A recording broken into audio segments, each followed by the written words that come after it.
ಸಂದರ್ಭದಲ್ಲಿ ಸರ್ಕಾರ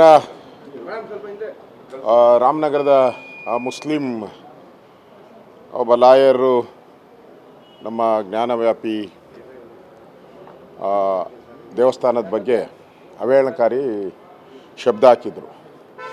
ಆ ಸಂದರ್ಭದಲ್ಲಿ ನಾನು ಮಾತಾಡೋ ಅಂಥ ಸಂದರ್ಭದಲ್ಲಿ ಈ ಥರ ನಾನು ಕೂಡ ಗೃಹ ಸಚಿವನಾಗಿದ್ದೆ. ನೀವು ಈಗ ಮುಸ್ಲಿಮು ಆ ಥರದ ನೋಡೋಕ್ಕೆ ಹೋಗಬೇಡಿ, ನಿಮಗೂ ಒತ್ತಡ ಇದೆ.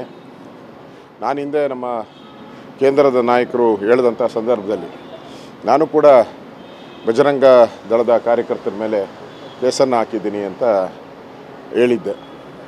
ಆ ದೃಷ್ಟಿಯಿಂದ ನಮ್ಮ ಬಜರಂಗದ ಕಾರ್ಯಕರ್ತರಿಗೆ, ವಿಶ್ವ ಹಿಂದೂ ಪರಿಷತ್ ಕಾರ್ಯಕರ್ತರಿಗೆ ಅಥವಾ ಹಿಂದೂ ಸಂಘಟನೆ ಕಾರ್ಯಕರ್ತರಿಗೆ ನನಗನ್ನಿಸ್ತದೆ ಅವ್ರಿಗೇನಾದ್ರು ನೋವಾಗಿದ್ದರೆ ನಾನು ಅದಕ್ಕೆ ಕ್ಷಮೆ ಕೇಳ್ತೀನಿ.